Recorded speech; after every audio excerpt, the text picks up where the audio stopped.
There we go. All right. Welcome, everyone. Thank you so much for joining us today and for being a part of this webinar and spending your Wednesday night with us. The fact that you're here really tells us that you are someone who's looking for answers. And before I hand things over to Dr. Taylor, I just want to give a quick introduction to who he is. Dr. Matthew Taylor is one of our amazing providers here at Raiden Wellness. He is the most experienced longevity and precision medicine practitioner in the Midwest. He has spent his career asking the questions that most physicians don't have the time to ask and building the kind of picture most patients have never had built for them. His his difference is truly incredible. He doesn't just start with a diagnosis and work backwards. He starts with you, your biology, your history, your symptoms, your data, and then he works forward toward answers that actually hold up. Many of you, I believe, are here tonight because you've been through the system. You've done the appointments, referrals, medications, and just something isn't right. He understands the experience better than almost anyone because he spent decades helping those exact patients find what everyone else has missed. Tonight, he's here for you. A few housekeeping items that Dr. Taylor kind of hit on. We had a bunch of questions come through already, so he'll be going through those questions first. While he's speaking, react, like he said, and also feel free to place any other questions that are in the chat, and I'll get to those as they kind of come through. And we just ask that you remain on mute throughout the entire webinar and just put everything into the chat.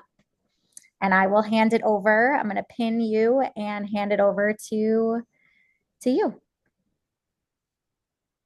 Well, greetings, good evening. Nice to spend an evening with you. And thanks so much, Jordan, that was really, really kind. I'd probably add one additional thing just on a personal note. I would offer too that I also had a similar experience where while I was in medical school, I was dealing with sort of a mystery illness of my own that was overlooked. So as is true of many physicians and other clinicians who get into this kind of work, it usually took something that happened to them personally that they learned about, investigated, overcame, and that's honestly how a lot of us get into this space is through personal experiences of our own. So I hope that comes through. Have a lot of sympathy and at times even empathy for what people are going through. So we'll do our best to answer these questions, and if you get something out of it, I hope so. I'll just dig right in. So I'm going to read off some of these questions that people sent. The first one was, start with a softball question for sure. It reads, I've been dealing with labs and symptoms that are on the fence for MCAS, HEDS, and 2 years post-SIRS healing via well call treatment. I'll pause here because I want people to understand what this is talking about. So MCAS stands for mast cell activation syndrome, which is a disorder of a certain type of immune cell in the body that often manifests in a lot of different ways, most notably through allergic type reactions, but it can manifest in a lot of other ways that are unseen. HEDS stands for hypermobile Ehlers-Danlos syndrome, and this is really a spectrum of illnesses. It does not necessarily have to include hypermobility or double joint kind of things going on in the body, but broadly, it's a condition that affects the connective tissue of the body. And interestingly, it goes sort of hand in hand in a lot of cases with mast cell activation syndrome. SIRS or CIRS stands for chronic inflammatory response syndrome, which is a condition that's it has garnered a lot more attention given some high profile people in the social influencer space who've contracted this disease, and is very often associated with environmentally acquired illness. So this person's presenting that they have a lot of these different diagnoses they've received, and there's a lot of systemic problems going on. So I'll finish the question. This person says, I have odd lingering symptoms, sores in my scalp, anxiety that comes and goes, vasovagal and parasympathetic nervous system disorder. So these might even be labeled in some circles as POTS or postural orthostatic tachycardia syndrome, often diagnosed by cardiologists, refers to people who have a lot of autonomic symptoms that don't make a lot of sense. Random increases in heart rate, random spouts of anxiety without any external triggers. So what's interesting about what this person is describing so far is what many of us in the integrative med space have recognized as a sort of classic triad, where mast cell, connective tissue issues with this Ehlers-Danlos spectrum, and POTS type symptoms, they all kind of form this classic triad of things. Not in all cases, but this is unfortunately common amongst the patients that we see. This person says they tried all the quote unquote fringe things, diet, supplements. They mentioned some of the things they've tried to bring down inflammation, and none seem to move the needle. They ask, what are my thoughts on helping the body quell inflammation? So I think a good way to approach this question is to first answer, what do we mean by inflammation? When we're dealing with these collection of complex, often chronic diseases, we have to identify what is the aspect of this person's immune system that is triggering the symptoms, causing tissue damage, impeding repair, what have you. And so we try to be really precise about what we mean by inflammation. Is this something that's happening due to hypersensitive cells that typically respond to infections, things like your natural killer cells or these particular cells called T helper 1 cells? We try to identify what is the cell line that's actually overactive, what's driving the symptoms. In this person's case, mast cells seem to be one of the big culprits. Once we understand where the problem is actually arising from, we do use specialized testing, many of which are often covered by insurance through standard lab companies. Occasionally, we use specialty testing to investigate this stuff that is still considered quote unquote experimental in the US healthcare system, but yet has evidence base for being clinically actionable.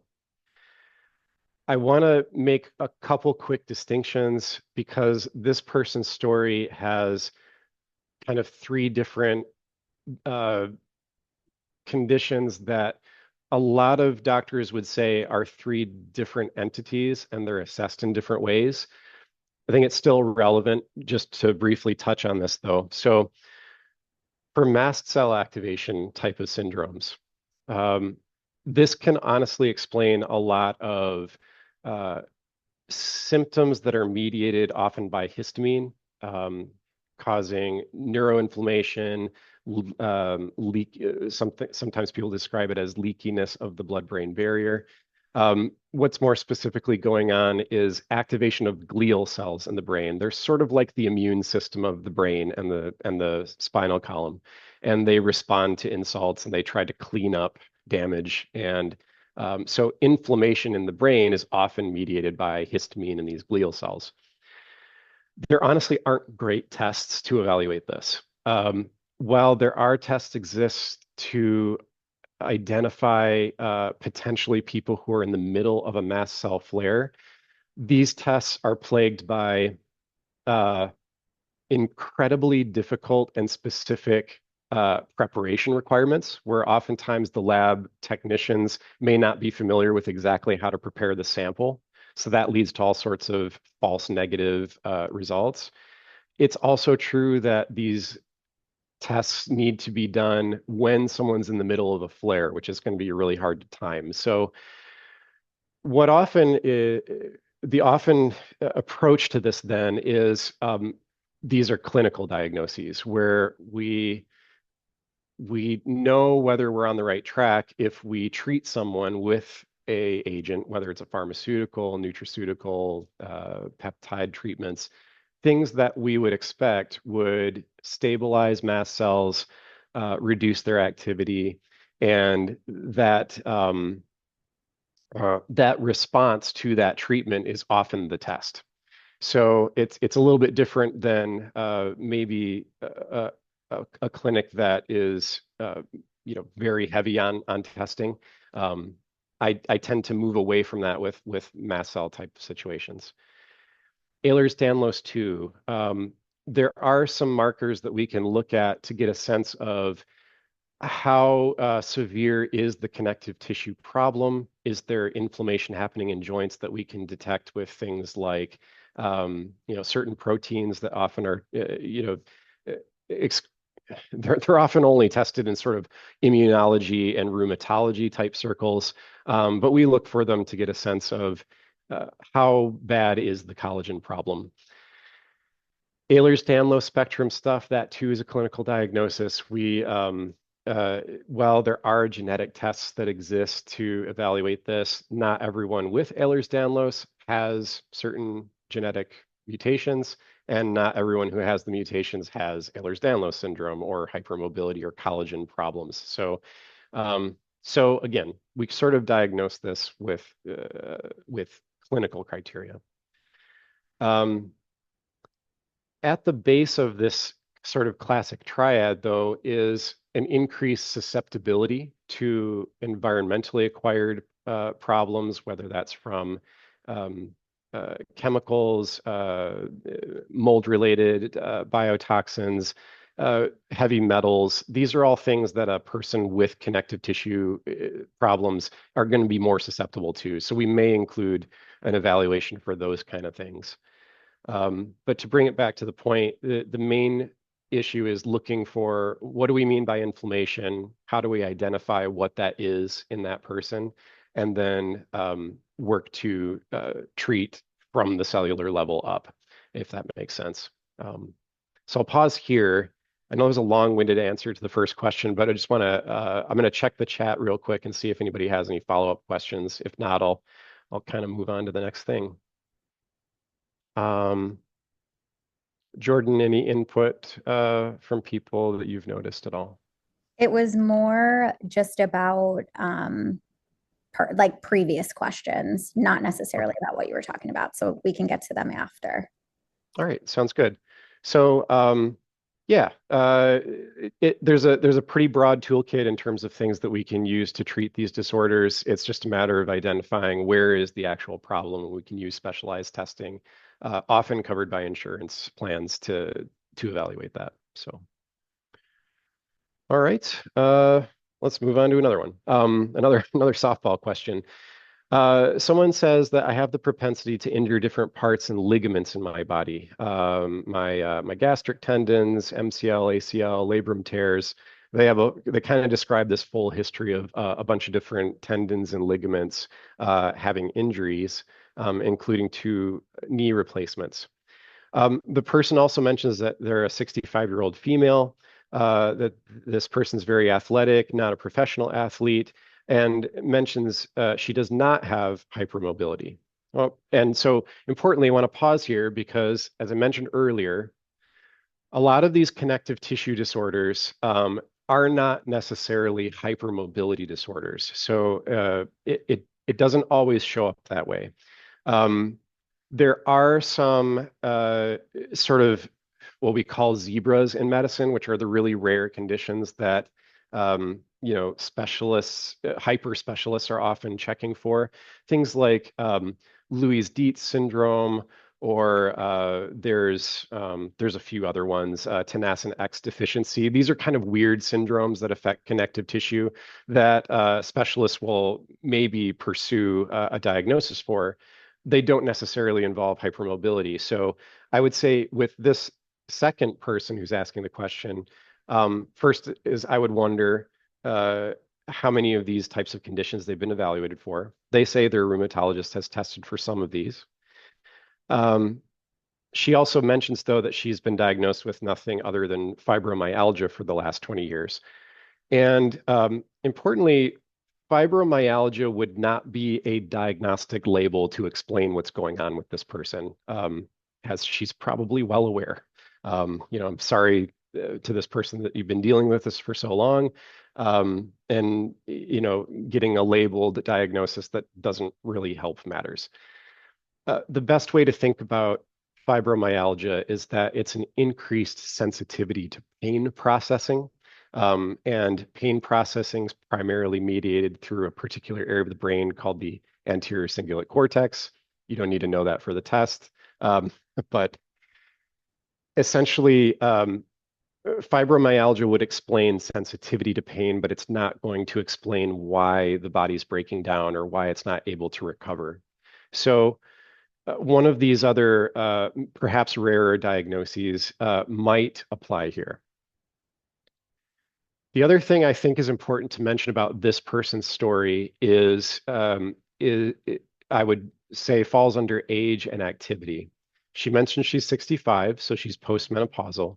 The likelihood that hormonal decline has been a factor in all of this is strong. And this person doesn't say whether she is on hormone replacement therapy or not. If not, that certainly could be a factor in what she's experiencing. And I'll explain why in a moment.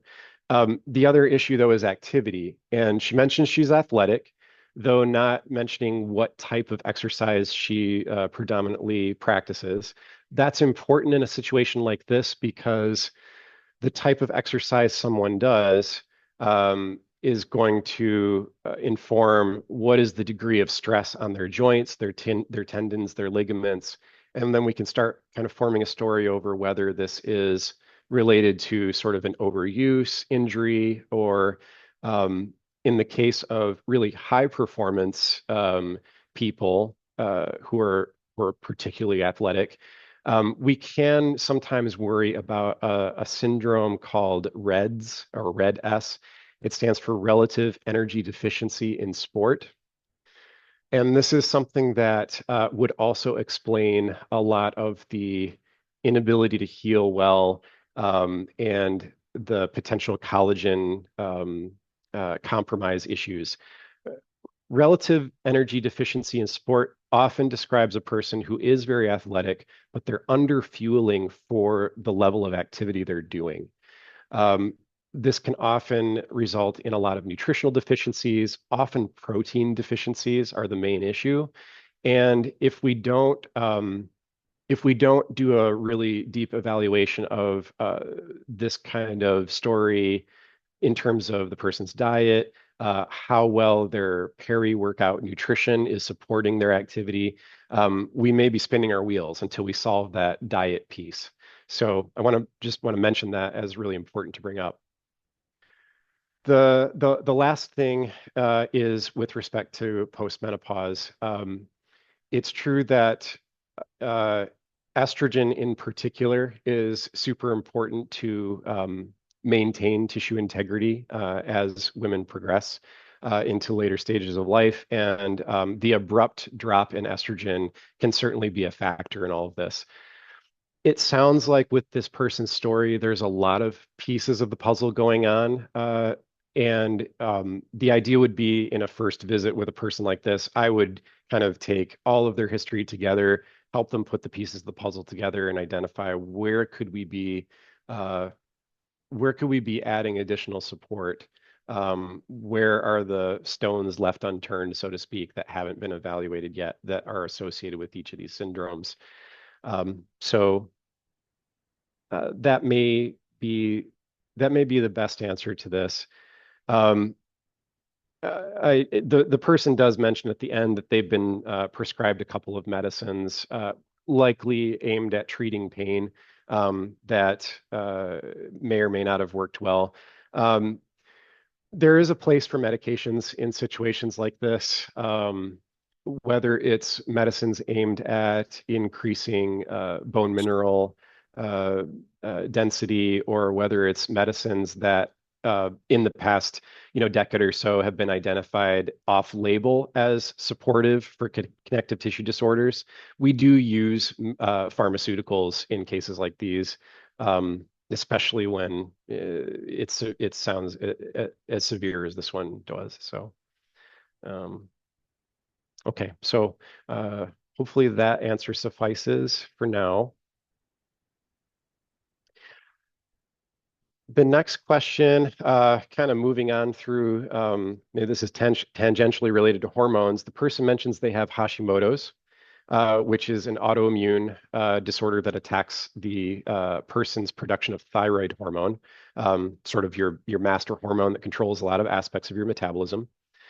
So they have Hashimoto's. They take thyroid replacement therapy with levothyroxine and liothyronine. Um, Specifically, levothyroxine is uh, technically bioidentical to human T4, which is the form of thyroid hormone that is stored in your thyroid gland for as needed use. Liothyronine is a synthetic form of T3, which is the active thyroid hormone that kind of goes about the body and does the metabolic work. So they're on both of these things. Um, this person describes inability to lose weight, feeling exhausted, is dealing with some hair loss, dry skin, and states that they're looking for alternative treatments. So the first thing that stands out to me when I read a question like that is the word alternative. It's a word I'll say I don't particularly like. I think more than seeking alternatives, we should be seeking things that are complementary to the treatments that we know work well in situations like Hashimoto's. So thyroid replacement therapy absolutely makes sense in a case like this. You're replacing the thyroid hormone that's being destroyed by the body inappropriately attacking itself, essentially. So that needs to be in place. Things that can help with this, however, um, what's often comorbid or coincident with Hashimoto's is particularly nutrient deficiencies. Now, the nutrient deficiencies associated with Hashimoto's don't explain the symptoms, but the thyroid requires certain nutrients in order to manufacture thyroid hormones. So we do want to assess whether there is any deficiency of those things. The primary one is iron.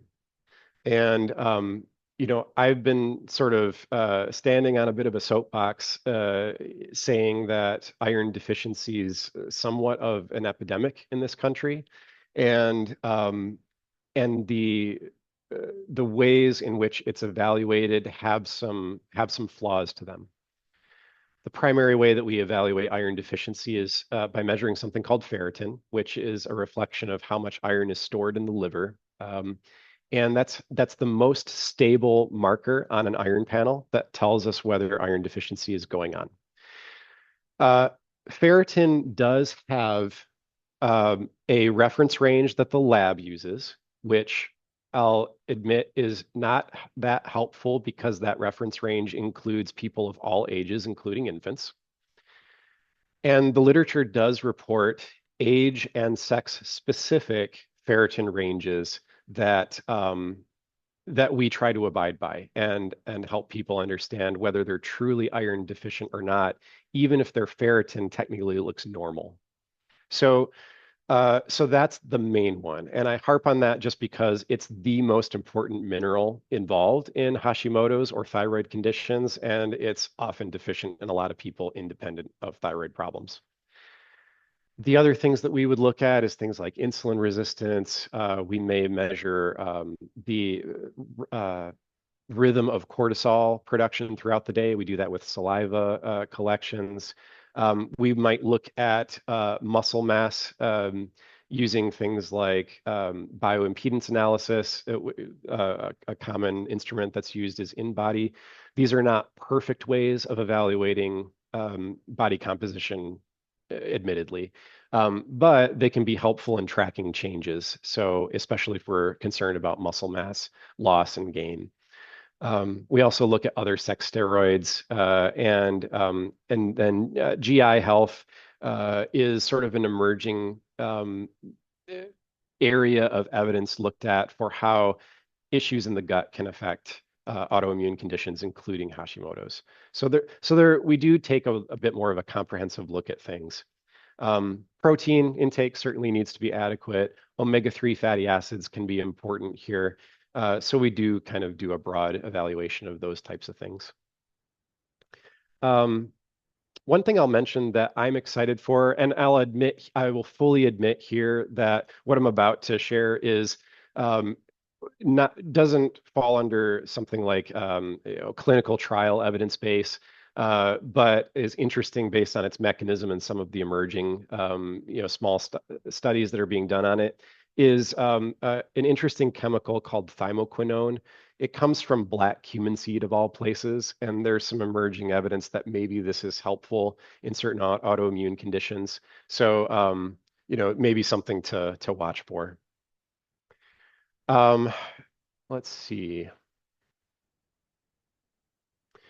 So yeah, I'm not seeing any kind of follow-up questions on that. So I'll move on to the next.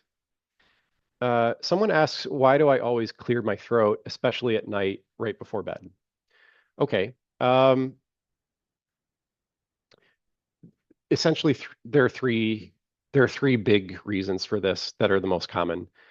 Um, Reflux, which does not always mean heartburn. It's not always acid that's responsible for reflux, but that can be a cause. Postnasal drip from sinus inflammation, allergies, things like that. Those can be reasons for a lot of throat clearing at night. And then lastly, just airway dryness or irritation. This can come from things like sleep apnea, people who are a mouth breather. Um, those types of things can cause this also. Um, if we're looking deeper than some of the common reasons, we might think about histamine release. We might think about dust mite exposure and whether the air quality in the bedroom is you know, up to snuff.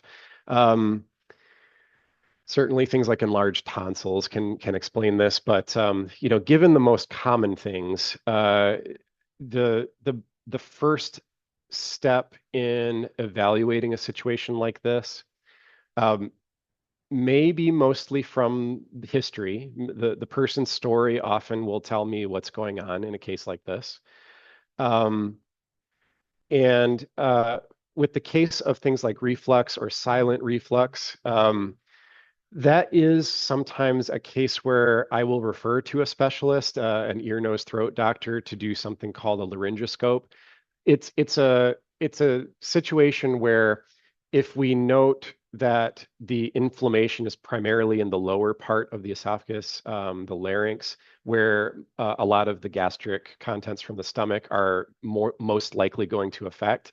Um, that is a condition where we kind of step up a notch from, the limits of my clinical training and get specialist help, especially if they're looking and seeing this sort of like cobblestone path kind of appearance to the tissue of the esophagus. That's a situation where a specialist is really needed. Um, so hopefully that answers the question about throat clearing at night.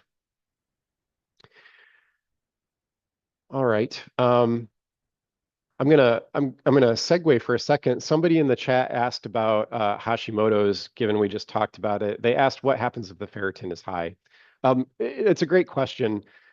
Again, ferritin, when low, diagnoses iron deficiency. When high, things get a lot murkier. Ferritin belongs to a class of biomarkers that we measure called acute phase reactants, where they can become exceptionally high in inflamed states.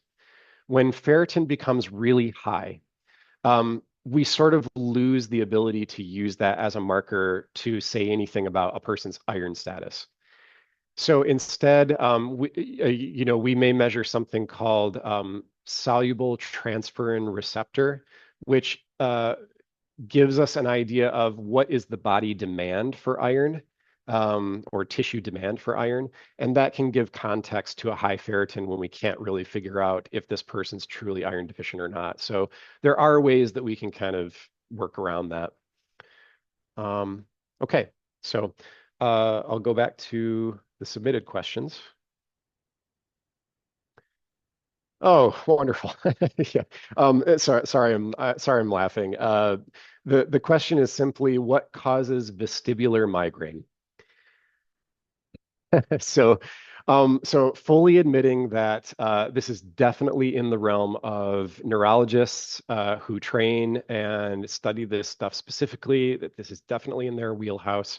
Um, I think my best attempt at an answer to this is to say that vestibular migraines, um, so there's a long history of vestibular or like dizziness type of symptoms that have been associated with classic migraines for a long time.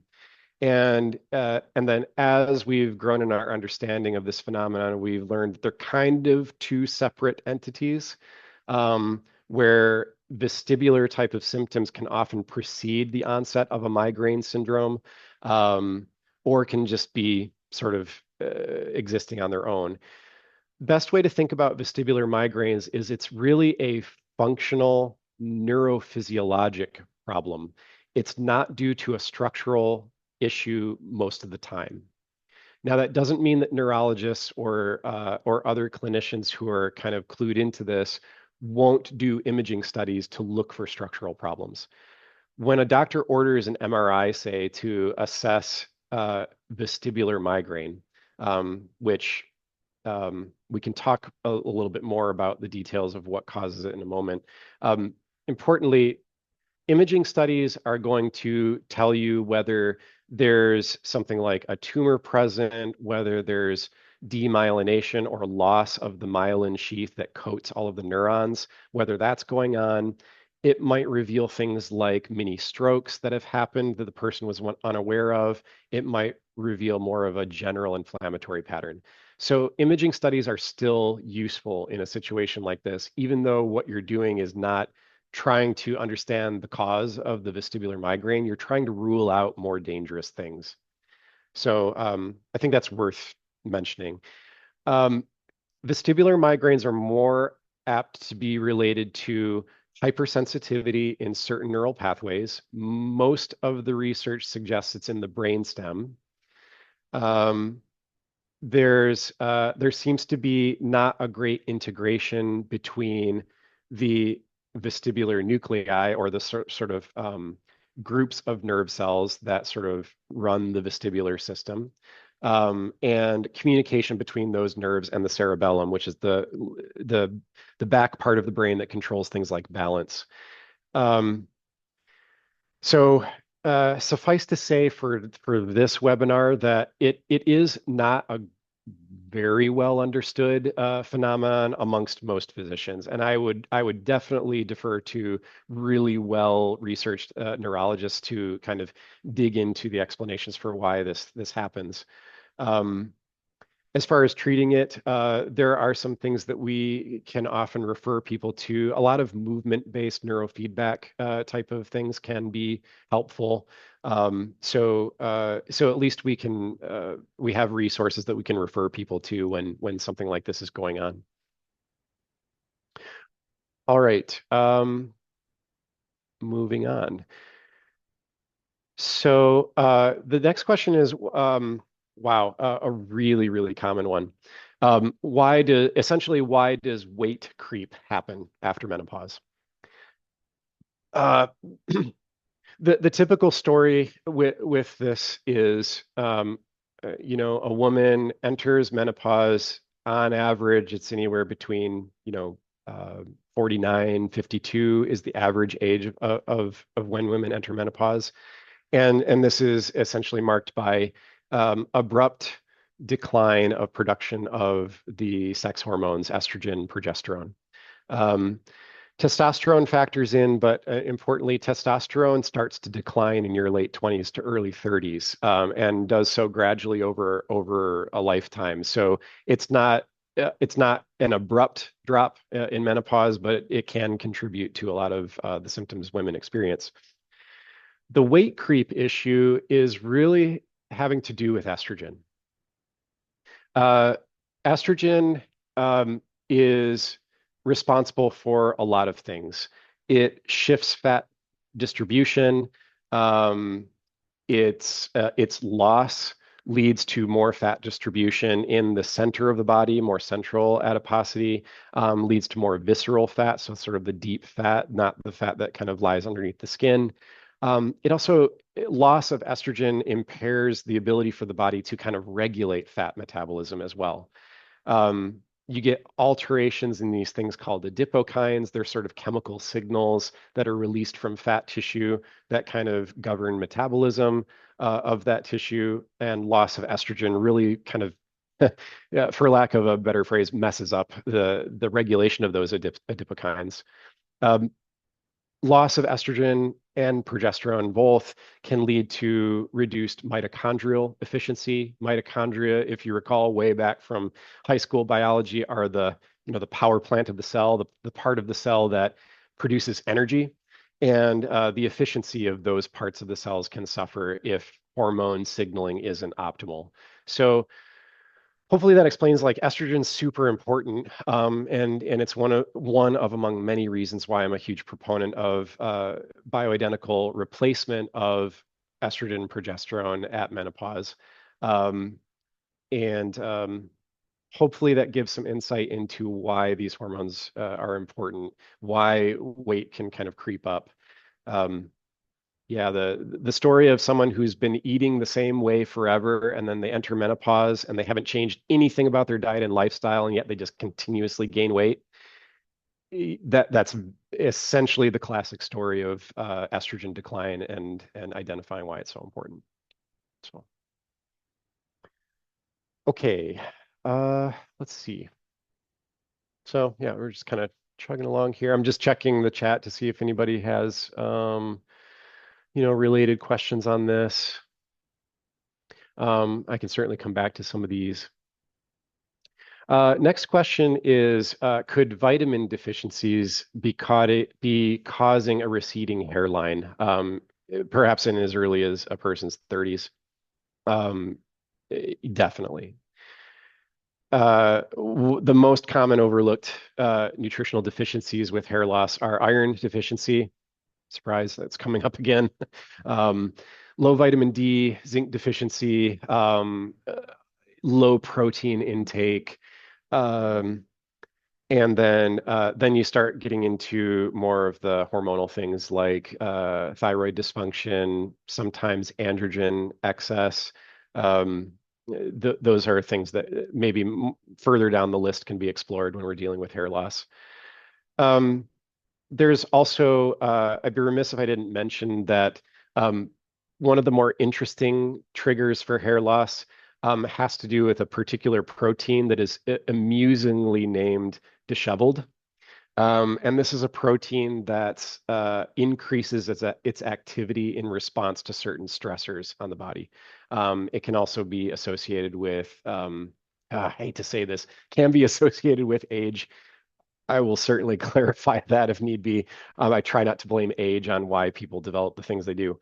Um, but the overexpression of this disheveled protein is something that can be targeted specifically by certain treatments. So if we're dealing with hair loss, certainly repleting nutrition that's depleted, iron, vitamin D, all the ones I named, looking at hormones to see if they're contributing, and then maybe even trialing a treatment aimed at reducing the activity of this disheveled protein, which would allow hair to regrow if it's being impeded by it.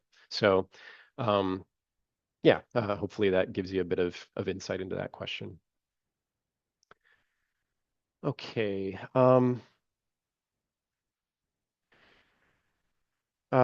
Sort of a tangent question. Somebody asks about bioidentical hormone therapy if there's a history of cancer. Now they mentioned maternal ovarian cancer, so it's unclear whether this person is saying this is referring to themselves or this is just a family history.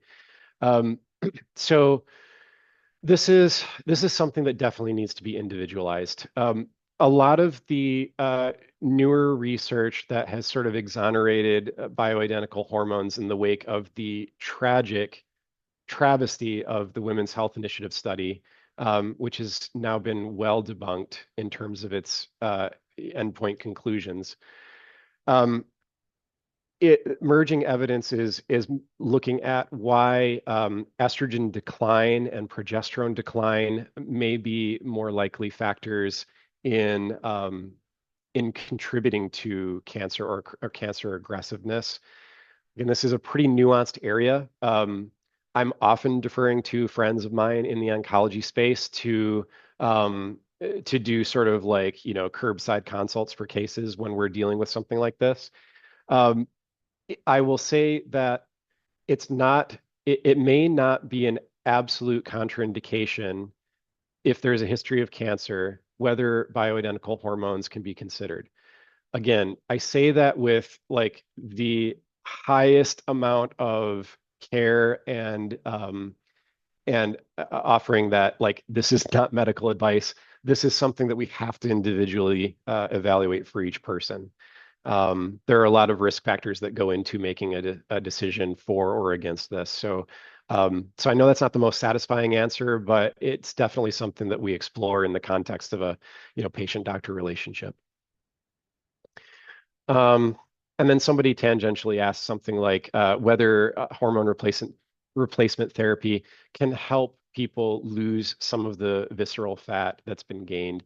And yeah, it can be a contributor to resolving some of that. So it's not the end all be all. It's not the magic pill fix, but it certainly can be helpful. Okay. Um, let's see. Next question is again, the person who asked this question, you're going to really have to forgive a bit of amusement with the way the question is asked. I promise no offense. The question is simply, what is the best peptide stack with tirzepatide, which is one of the GLP-1 agonist drugs that's been very popularized for fat loss and metabolic conditions. And they're essentially asking what is the best peptide stack with tirzepatide? Okay, so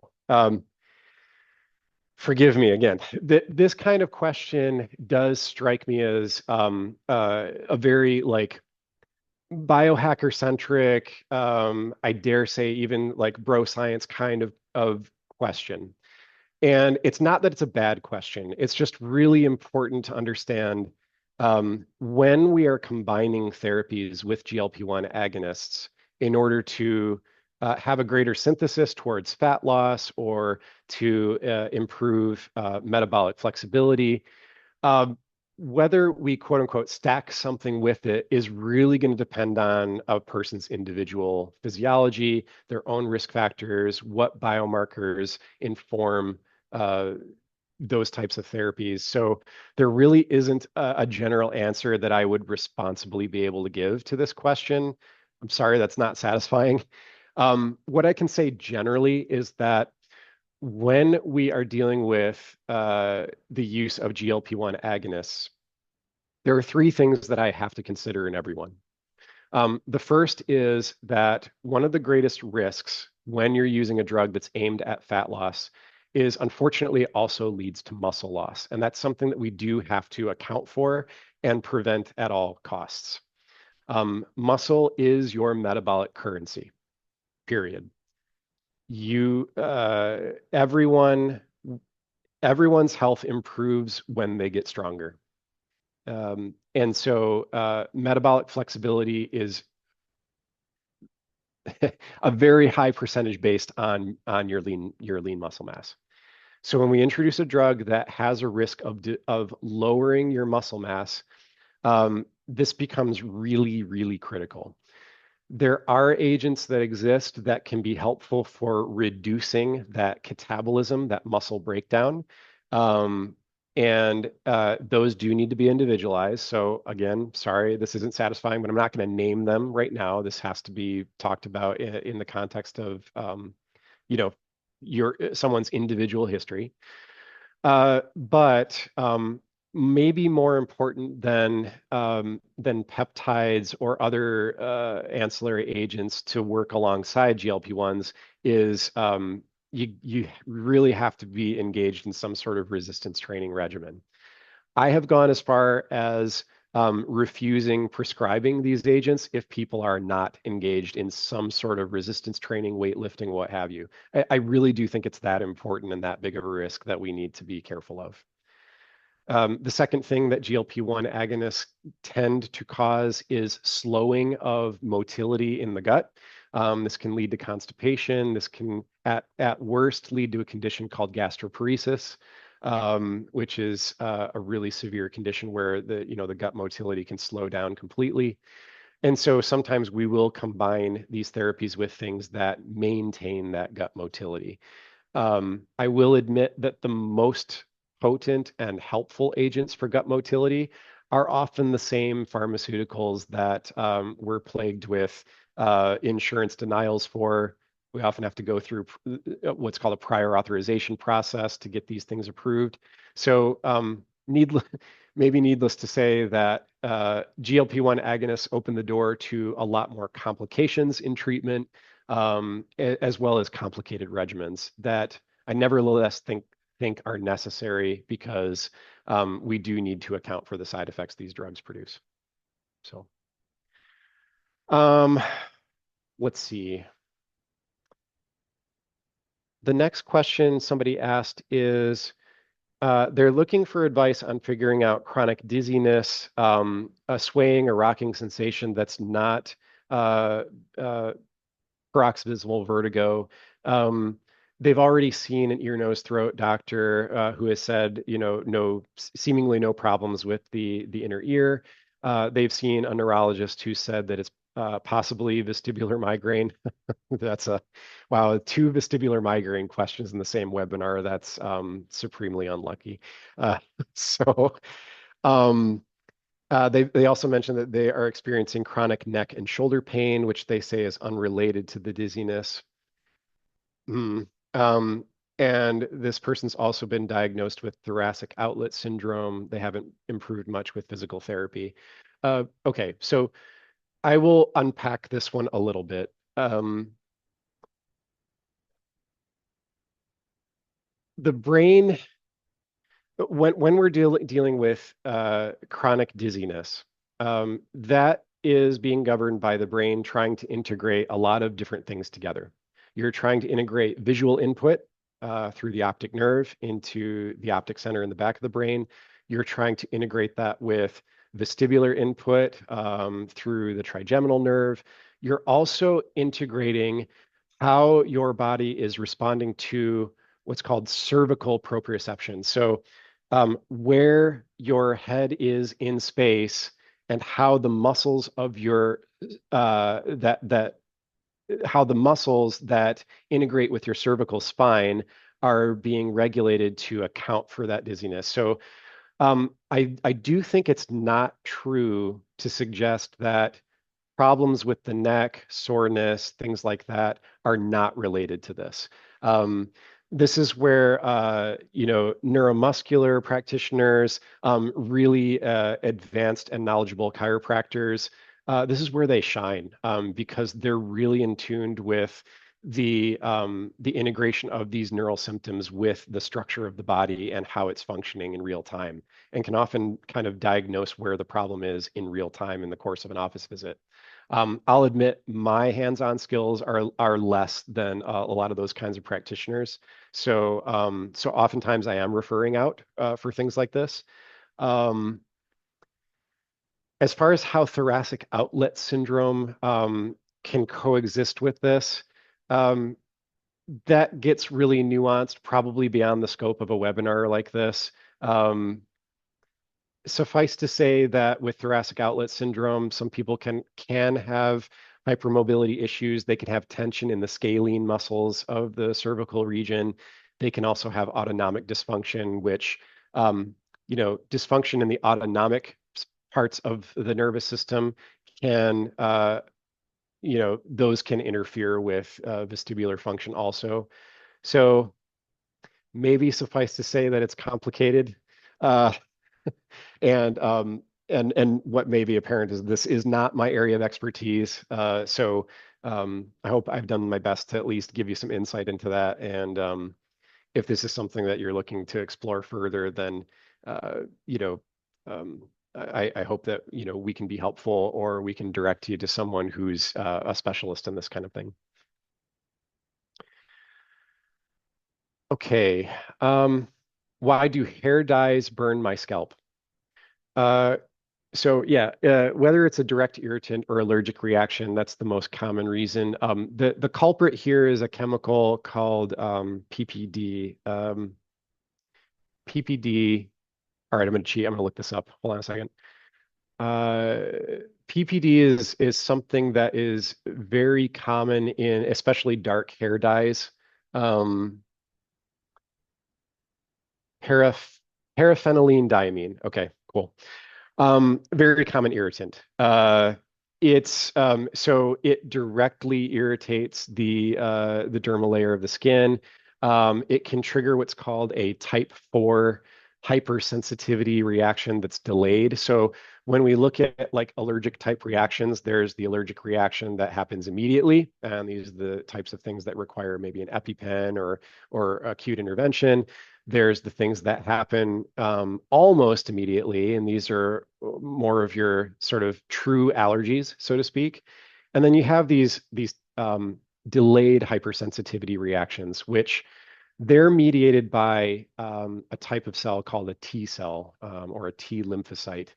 It's very different mechanistically than true allergies, which are mediated by antibodies for the most part. Um, these are reactions that get progressively worse the more you're exposed to the trigger, and they require a little bit different nuance in how we treat them. If this is something that someone's going to continuously be exposed to, or if it's something they can't like reasonably avoid, like with occupational exposures. Persulfates, fragrances with people who are in like cosmetology type of field. Yeah, a lot of these irritants, if you can't avoid them because of the nature of your job, then we have to come up with kind of more nuanced ways of treating it. Uh, the next question is, can gallbladder issues cause belly fat? So without like really delineating the specifics in a question like this, the best I can say is yes, indirectly. Um, so when we think about gallbladder dysfunction, we're thinking about uh, the inappropriate regulation of bile acids being introduced into a gut that's for a variety of reasons not ready for those, whether it's due to the microbiome, bacteria in the gut that don't respond well to a dumping of bile acids into the small intestine. Um, this could be issues with inability to absorb fats, whether that's due to the gallbladder or the pancreas. That's something that we would try to evaluate. Um, there's also conditions where there's altered bile signaling, which are sort of interesting, more zebra type of phenomena. Um, the symptoms that generally happen with this is a lot of bloating, a lot of loose stools, fat malabsorption, nausea can happen. But belly fat can be a factor. If we're assuming that part of what's going on with gallbladder dysfunction is more a broad metabolic syndrome, maybe insulin resistance is going on, that often coexists with gallbladder disease. Um, yeah, so that may be the best answer I can give you. It's more of an indirect issue, and is probably one factor among many that's taken into account when we're dealing with resistant fat loss or trying to lose fat in general. The next one asks if there is an herb to calm cortisol during the day. Cool. So cortisol, it's our main stress hormone. It's what wakes us up in the morning. Without it, we're not alive. Um, Cortisol has a lot of varying functions in the body, but um, hypercortisol, chronically elevated cortisol, that can lead to a host of problems. And there's a lot of named diseases that can be associated with that. We end up looking at this a bit more functionally, for lack of a better word. What we try to understand with cortisol is how dysregulated might it be in accordance with a person's circadian rhythm. This is where I mentioned earlier, alluded to saliva cortisol testing, which is a way that we can very accurately measure cortisol throughout the day at different time points and sort of map out what is this stress hormone doing throughout the day. Um, as far as things that calm it, though, uh, there's there's two that come to mind, and I will fully admit that this again falls under that kind of umbrella of we don't have really high-powered studies to support the use of some nutraceuticals or herbals for lowering cortisol. However, I th I think it's also important to acknowledge that when we are deciding whether to use a nutritional therapy or something off label, I'm most guided by the principle of what's the evidence for lack of harm. And that serves as the principal consideration in anything we choose to try out. If there's no risk of harm, I'm often okay with us trying some things. Now, what things might actually work for this? The two that come to mind, if you kind of examine the studies, are not an herb, but a phospholipid called phosphatidylserine. And this is a fatty acid that can incorporate into cell membranes of the body. It can have a direct cortisol lowering effect.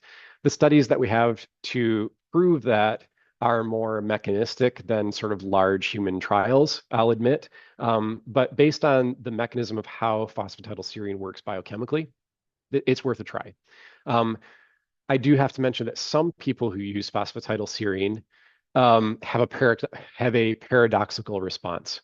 It's not many, but some people where instead of lowering cortisol, it paradoxically raises cortisol and interferes with sleep rather than helps it, for instance. Um, there's sort of no way to predict who those people are. Is sort of try it and see. But that's one. As far as herbs, the most studied one that I know of is ashwagandha. And the studies that exist to show it lowers cortisol are decent. They weren't performed in the US. Most of them were performed in India.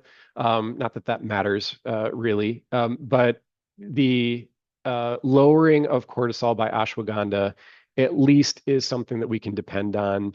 Um, there are certain brand or formula specific types of ashwagandha that may be more useful. One called Sensoril comes to mind, so that's something maybe worth looking up. Um, Ultimately, if we're considering sort of like the less studied things, if we're looking at things like lemon balm or L-theanine or things from magnolia bark of all places, hinokiol is the name of a compound that comes from magnolia bark that seems to be helpful. These are things where we're sort of drifting into the area of we don't have great studies to prove that it lowers cortisol, but when we try these things under the principle of low risk, and we actually see cortisol lowering in response in that individual, you know, that we take that as a win. So again, this is all individualized stuff, but those are some ideas. Um, Maybe one more thing to mention about that. I would really caution against the idea that herbs solve physiology. Okay, so what's always important with this is that we don't try to drift into exchanging the allopathic model of medicine of we choose a drug to treat a symptom with something like a green pharmacy approach where we choose an herb to treat a symptom instead. It's really important that we not drift into that kind of thinking. Um, we ultimately do have to answer why is the cortisol high to begin with. And while some of these agents can be helpful to help people have a better quality of life and reduce some of the symptoms of high cortisol, it is super important that we understand why is this happening at all. So I'd be remiss if I didn't say that. So, okay. How are we on time, Jordan? Do we have time to go longer or? what's kind of people's thinking on this? Yeah, I would say maybe just go through a few of the ones in the chat and then maybe like another 10 minutes just for time's sake. Okay. Uh, sure, no problem. Let's see. So scrolling through the chat, let's see, there was let's see, someone who mentioned I treated them. Beautiful. Really glad to see that there's been some help there. Um, they ask, what do I recommend if we find a tick on a loved one, if it's engorged, meaning it's had a blood meal. I think the question is sort of asking here, maybe hinting at like, uh, thinking about vector-borne illnesses like Lyme disease, Borrelia, uh, Bartonella, things of that nature. Um, when when you encounter something like this, I think it's generally understood that more and more of these ixodes, deer ticks, um, are laden with parasites where taking sort of a acute preventive approach is wise. The standard in medicine for a situation like this is preventive use of a drug called doxycycline, um, which uh, which can be helpful. Um, I always try to consider that when antibiotics are used, we have to try to help the person recover from that exposure. Certainly, there's disruption to the microbiome, sort of the friendly bacteria in the gut that do a lot of really useful functions for us. But that's not an unreasonable thing to consider use of an antibiotic in a situation like that. Um, Now, it's completely different from situations of uh, more chronic illness or where these infections have been kind of lingering for a while, gone undiagnosed. That sort of opens up a whole other host of considerations. So, um, but hopefully that question was answered. They also ask, I know someone who is diagnosed with myasthenia gravis. What does that mean and how do you treat that? Yeah, myasthenia gravis is an autoimmune or autoinflammatory condition that affects muscle function and sort of can lead to sort of a muscle wasting kind of condition. This too is definitely within the realm of neurologists, and they can be, and at times even immunologists, and this sort of falls in their wheelhouse. Um, a lot of uh, issues that I would help support in a patient with this condition would be centered around how do we best evaluate the disparate sources of inflammation? Is there a way that we could evaluate uh, things that happen alongside myasthenia gravis, things like GI dysfunctions, um, sort of fatigue and mitochondrial or energy related situations? That would be probably the best value I would offer in a situation like this. But myasthenia gravis is a really serious condition that does require pharmaceutical intervention in most cases, and I would definitely be open to working with specialists to help a person with this condition. So, okay. There seem to be a lot of questions about long COVID. Wow. Yeah, so yeah, it's sort of the hot button question. Uh, I'll admit this. It may be more useful, Jordan, if we come up with a webinar that might be exclusively uh, dealing with this type of question. I'm just given how many questions about long COVID are being asked here. Um, The short answer to some of the people asking is yes, I do treat people with long COVID. I do think that there are ways that it can be evaluated and treated efficiently. There are also exceptional flaws in our ability to evaluate it, at least in this country. So that's clearly going to be something that opens up a bit of a can of worms, but I'd be happy to devote a webinar to that topic if there's interest. Let's see. Just scrolling through, seeing if there's any other kind of pointed questions here. Best forms of exercise for visceral fat loss, lowering cortisol levels during menopause, weightlifting, period. Um, Everything gets better when you get stronger and build muscle mass. There's very few things that resistance training does not fix, or improve at least.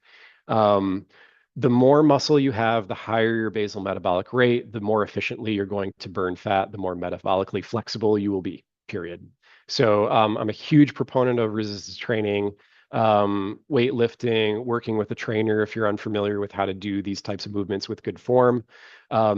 Super important. Like everyone who is able should be involved in some sort of resistance training program. Muscle is metabolic currency, period.